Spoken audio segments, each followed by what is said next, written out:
اللہ تبارک و تعالی قرآن عظیم میں یوں فرماتا ہے، کیا ہم نے تمہیں دو آنکھیں نہیں دی اور کیا ہم نے تمہیں زبان اور دو ہونٹ نہیں دیے؟ اور پھر ایک آیت ہے وَہَدَيْنَاهُ النَّجْدَيْنِ، اور پھر ہم نے تمہیں ہدایت دی دو ابھری ہوئی چیزوں کی طرف، یعنی خیر اور شر کی ہدایت ہر انسان کو اللہ نے دیا ہے۔ برائی پہچاننے کا طریقہ اور اچھائی کو سمجھنے کا سلیقہ ہر انسان کو پیدائشی ملا ہے، چاہے وہ کسی مدرسے میں گیا ہو نہ گیا ہو، چاہے وہ کسی اسکول میں پڑھا ہو نہ پڑھا ہو۔ انسان کی فطرت میں اللہ تعالیٰ نے یہ دو چیزیں ودیعت کی ہیں، خیر اور شر کو پہچاننے کا طریقہ۔ انسان جیسے ہی عقل میں آتا ہے، ہوش و حواس میں آتا ہے، اسے یہ سکھانے کی ضرورت نہیں ہوتی کہ آگ گرم ہوتی ہے، اسے سکھانے کی ضرورت نہیں ہوتی۔ انسان کو یہ بتانے کی ضرورت نہیں ہوتی کہ برف ٹھنڈا ہوتا ہے، وہ خود محسوس کر لیتا ہے۔ جو ہمارے اندر احساس کا ایک جذبہ ہے، یہ اللہ کی طرف سے دیا ہوا ہے۔ آپ دیکھیں، بچوں کو ہر چیز نہیں سکھائی جاتی، وہ ماحول میں رہتے رہتے اپنی عقل سے خود ہی محسوس کر لیتے ہیں کون سی چیز صحیح ہے اور کون سی چیز غلط ہے۔ یعنی کبھی چھوٹے بچے ہی صحیح ابھی بولنے کے قابل ہوئے ہوں، کیا کبھی آپ نے ان کو دیکھا ہو کہ وہ غلاظت میں ہاتھ ڈال کر کے کھاتے ہو؟ نہیں کرتے۔ انسانی عقل کو اللہ تعالیٰ نے شرافت عطا کی ہے، لیکن وہی ہر لال اور پیلی دکھنے والی چیز اٹھا کر کے منہ میں ڈالتے ہیں۔ یہ اللہ تعالیٰ کی طرف سے ودیعت کی ہوئی چیزیں ہیں، خیر اور شر کو پہچاننے کا طریقہ۔ میں آج آپ کے سامنے دو ایسی چیزوں کو رکھنا چاہتا ہوں جو ہر ایک انسان کے جسم میں موجود ہے، اور ان میں افضل کون ہے مفضول کون ہے اس کا فیصلہ بعد میں کیا جائے۔ اللہ تعالیٰ نے ہر انسان کو جو دو محترم چیزیں دی ہیں، ان میں سے ایک عقل ہے اور دوسرا دل ہے۔ عقل کیا چیز ہے اور دل کیا چیز ہے، ان دونوں کو سمجھنے کی ضرورت ہے۔ عقل کا مطلب لوگ یہ سمجھتے ہیں جو بھیجا ہے، جو یعنی سر کے اندر جو بھیجا ہے، اسی کو عقل کہتے ہیں۔ اور دل کس کو کہتے ہیں؟ جو سینے کے اندر موجود ہے۔ یہ عام تصور یہی ہے۔ میرے عزیزوں، گوشت کے ٹکڑوں کا یہ نام نہیں ہے، سوچنے کی صلاحیت کا نام عقل ہے، احساس کرنے کا نام دل ہے۔ اور یہ دو چیزیں ختم ہو گئی تو نہ اس کے پاس عقل ہے نہ اس کے پاس دل ہے۔ اگر سوچنے اور سمجھنے کی صلاحیت ختم ہو گئی تو سمجھ لیں کہ وہ بے عقل ہے، اور احساس کرنے کا جذبہ ختم ہو گیا تو اس کے پاس دل بھی نہیں۔ گوشت کا ٹکڑا تو اندر ہے، لیکن اس کی جو تاثیر تھی وہ ختم ہو جائے۔ دونوں کی فطرت الگ الگ ہے، عقل کی بھی اور دل کی بھی۔ دونوں چیزیں میں بتاتا ہوں، آپ کے پاس بھی ہے، ہمارے پاس بھی ہے۔ یہ اولیاء کاملین کے تصوف کی تعلیمات میں سے ہے جو میں آپ کو آج ذکر کر رہا ہوں۔ عقل کی فطرت کیا ہے اور دل کی فطرت کیا ہے؟ دل بہت جلدی کسی کو بھی اپنا لیتا ہے، عقل جلدی دوستی نہیں کرتی، دونوں میں فرق ہے۔ دل احساس بہت جلدی کرتا ہے، نرم بھی ہو جاتا ہے، لیکن عقل جلدی نرم نہیں پڑتی۔ دل بغیر دلیل کے مان لیتا ہے اور عقل دلیل کی کھوج میں رہتی ہے ہمیشہ۔ اسی لیے دیکھیں، بہت عقل والے جو ہے وہ حجت بھی زیادہ کرتے ہیں، اور دل یہ بہت زیادہ دلیلیں نہیں ڈھونڈتا، بہت جلدی ایکسپٹ کر لیتا ہے۔ دونوں کی فطرت الگ الگ ہے۔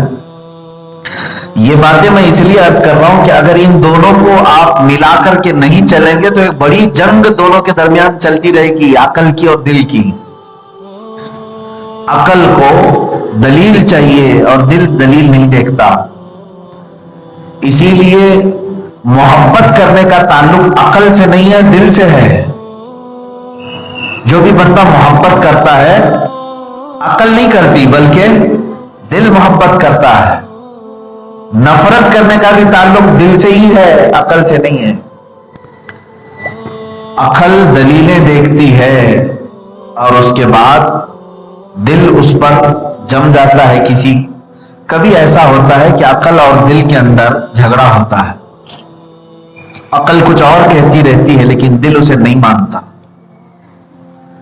عقل بتاتی ہے اسے لیکن دل نہیں مانتا۔ مثال کے طور پر کبھی کسی جھوٹے آدمی سے محبت کر جاتا ہے دل، یا کبھی جھوٹی عورت سے محبت کر جاتا ہے دل، وہ دے چکا ہے اور اس کو اپنے دل میں بسا چکا ہے۔ عقل ساری دلیلیں دیکھتی ہے اور بتاتی ہے اس کے اندر خرابیاں ہیں لیکن دل اس کی نہیں مانتا، عقل کی وہ نہیں مانتا۔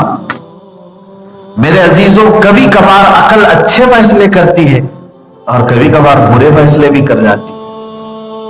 مثال کے طور پر جو کفار و مشرکین ہیں یہ اپنے بتوں کو دل دے بیٹھے ہیں، خدا سمجھ لیا، دل مان لیا ان کا، لیکن ان کی بھی عقل کہتی ہے یہ خدا کیسے ہو سکتا ہے۔ عقل دلیلیں دیکھتی ہے، عقل اسے بھی بولتی ہے کہ تو کیسا آدمی ہے، تو اپنے ہاتھوں سے بنایا اسے، کیسے تو خدا مانتا ہے، لیکن وہ اس کی بات کو نگلیکٹ کرتا ہے، نہیں میں عقل کی نہیں مانوں گا۔ تو کبھی کبھار دل جو ہے عقل کے تابع نہیں آتا تو اس کے نقصانات بھی ہوتے ہیں، اور کبھی تابع ہو جاتا ہے تب بھی نقصانات ہوتے ہیں۔ دونوں بات سمجھیں آپ، دل اگر عقل کی کوئی بات نہ مانے تو بھی نقصان ہے، اور دل اگر عقل کی ہر بات مانے تو بھی نقصان ہے، کیونکہ ہر بات اگر اس کی ماننے لگ جاؤ گے تو پھر عقل جو ہے کسی دن تمہیں یہ بھی کہنے لگے گی کہ خدا سے پہلے کون تھا۔ یہ عقل سوچتی ہے، یہ سوچنے کا سارا تعلق عقل میں ہے۔ ایک کیسے ہو سکتا ہے اتنی ساری چیزوں کو چلانے کا؟ تو دل اگر ہر بات اس کی عقل کی ماننے لگ جائے تب بھی گمراہ ہو جائے گا، اور اگر کچھ بھی نہ مانے تب بھی گمراہ ہے۔ تو کرنا کیا ہے؟ اس دونوں کے درمیان تطبیق کیسے ہو، تال میل کیسے ہو، وہی میرا نقطہ بیان ہے۔ عقل کو اللہ تعالیٰ نے بڑی قوت بخشی ہے۔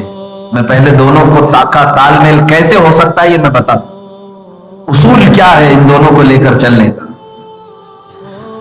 عقل کو اللہ تعالیٰ نے اتنی عزت بخشی ہے کہ جس آدمی کے اندر عقل زیادہ ہو، دیکھیں دنیا میں اس کی عزت بھی زیادہ ہے۔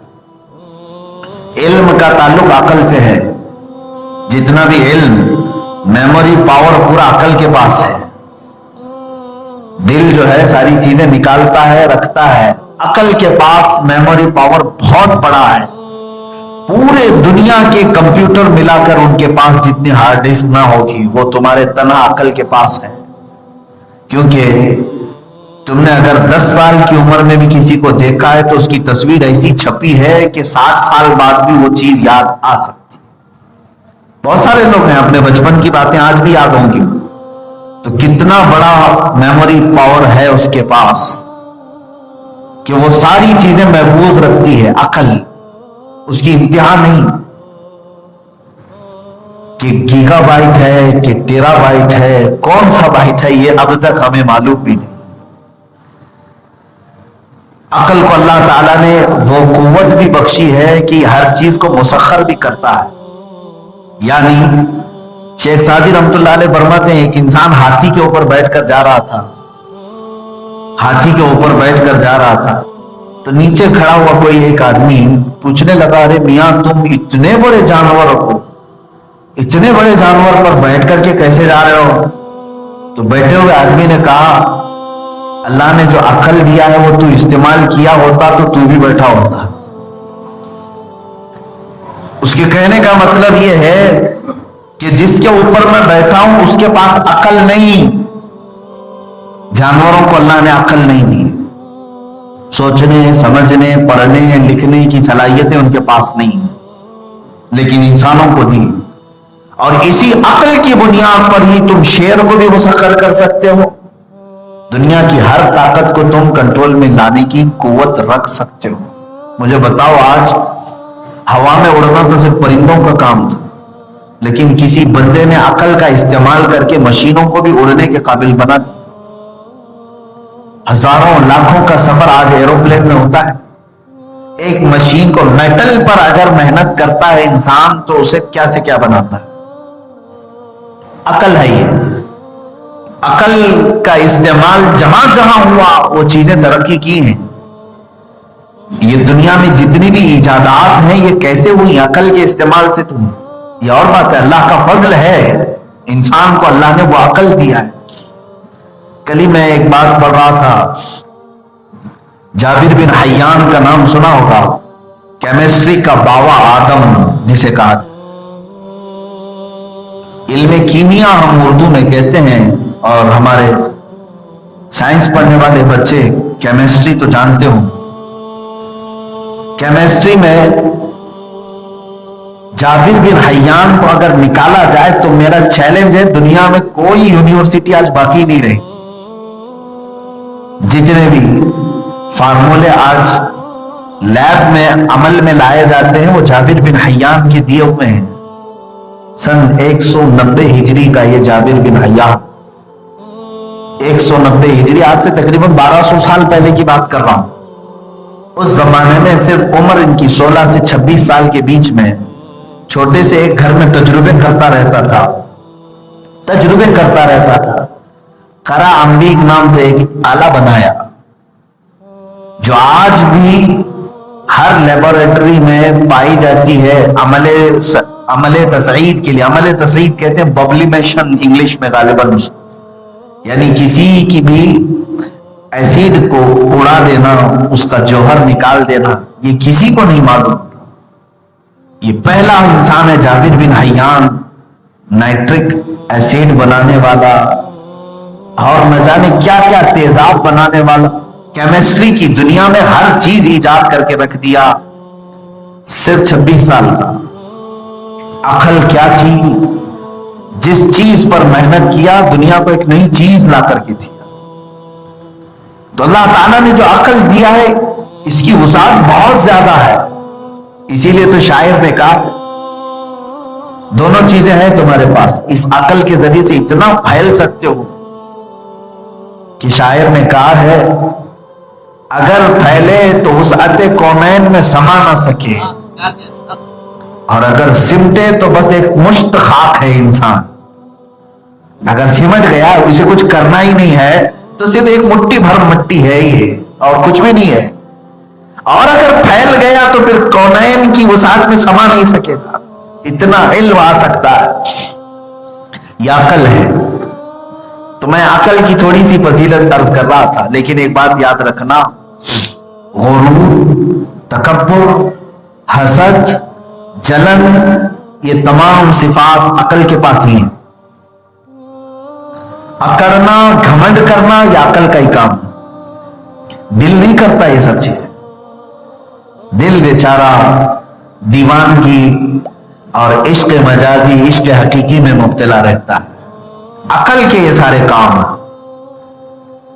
اسی لیے تو عقل کو جب اللہ تعالیٰ نے پیدا کیا، عقل کو اور نفس کو، یہ روایت میں ملتا ہے کہ عقل کو جو عزت ملی اللہ کی بارگاہ میں وہ صرف اور صرف اس وجہ سے کہ پیدا ہوتی ہی عقل کو اللہ نے پوچھا عقل بتا میں کون ہوں اور تو کون ہے.